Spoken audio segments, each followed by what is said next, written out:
उनकी सरकार अगर ऐसा करती है जिसमें जो चीज़ टैक्स पेयर के लिए आनी चाहिए वो प्राइवेट पॉकेट में जा रही है तो घोटाला है। और उस घोटाले की जांच तो होगी। मोहल्ला क्लिनिक कितने दिन चले? दिखाने के लिए चले। अब उसके अंदर इनके जो लोग थे वो एम्प्लॉय हुए, कार्यकर्ता एम्प्लॉय हुए। किसने क्या दवाई ली वो तो इनको पता होगा। उसमें तो इनके पुराने जो हेल्थ मिनिस्टर वो भी जेल में है। तो ये कहना कि जी हर चीज़ सिर्फ उनको तंग करने के लिए की जा रही है वो गलत है। मैं तो कहूँगा कि उनको अपना मन टटोलना चाहिए और लोगों से सच बोलना चाहिए।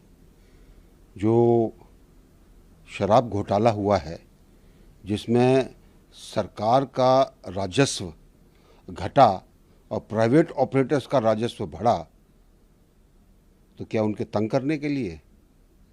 उनकी सरकार अगर ऐसा करती है जिसमें जो चीज़ टैक्स पेयर के लिए आनी चाहिए वो प्राइवेट पॉकेट में जा रही है तो घोटाला है। और उस घोटाले की जांच तो होगी। उस घोटाले की जांच के अंदर 2 लोग जेल के अंदर हैं पहले से ही, इनके भी तार जुड़े हुए हैं।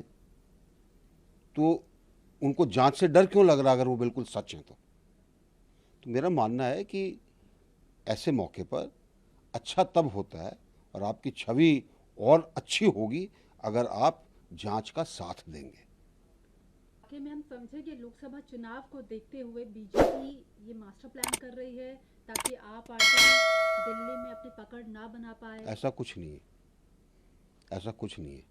भारतीय जनता पार्टी ऐसी चीज़ें इलेक्शन के लिए इस्तेमाल नहीं करती। इलेक्शन पहले भी हुए हैं, हम अपनी पूरी ताकत से लड़े। जहाँ जीतना था वहाँ जीते, जहाँ नहीं जीत पाए वहाँ नहीं जीत पाए, वो जनता का फैसला है। अब आप जनता को कुछ बोल रहे हो और कर कुछ रहे हो तो आपको जांच में जाना चाहिए। क्योंकि मोहल्ला क्लिनिक का देते हैं कि कहते हैं कि दिल्ली में एक मोहल्ला क्लिनिक हमने एक अच्छी तरीके से मैनिफेस्ट किया है। अब उसमें फर्जी लैब टेस्ट का एक मामला सामने आया है जिसमें सीबीआई इंक्वायरी की मांग हो रही है। तो ये जो आप पार्टी में लगातार स्कैम की बौछार हो रही है और लगातार ईडी और बीजेपी काउंटर अटैक कर रही है। देखिए स्कैम बहुत हुए हैं, कई स्कैम को शुगर कोट कर दिया गया। मोहल्ला क्लिनिक कितने दिन चले? दिखाने के लिए चले। अब उसके अंदर इनके जो लोग थे वो एम्प्लॉय हुए, कार्यकर्ता एम्प्लॉय हुए। किसने क्या दवाई ली वो तो इनको पता होगा। उसमें तो इनके पुराने जो हेल्थ मिनिस्टर वो भी जेल में है।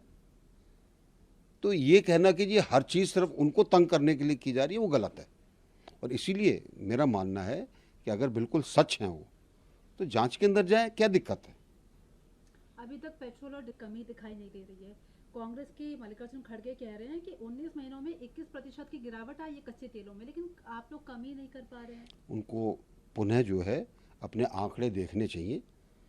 जो आंकड़े बढ़े हैं तेल की कीमतों में यूक्रेन और रशिया के युद्ध के कारण, उनके अंदर पूरी दुनिया में अगर सबसे ज़्यादा फ़ायदा किसी ने लिया है कीमतें कम रखने के अंदर, वो भारत ने किया है।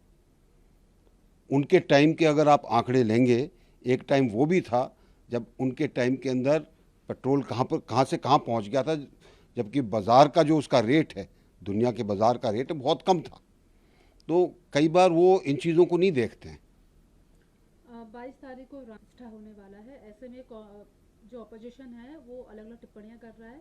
एनसीपी के नेता कह रहे हैं कि राम भगवान जो है वो मांस खाते थे। देखिए एनसीपी के नेता क्या कहते हैं, अपनी छवि चमकाने के लिए मुझे उससे कुछ लेना देना नहीं है। मैं सिर्फ यही कहूँगा कि एक राम हमारी आस्था का प्रतीक हैं, उनके ऊपर ऐसी गलत टिप्पणी करना गलत है और उनके ऊपर इसके ऊपर बाकायदा कार्रवाई होनी चाहिए। आखिर सवाल है कांग्रेस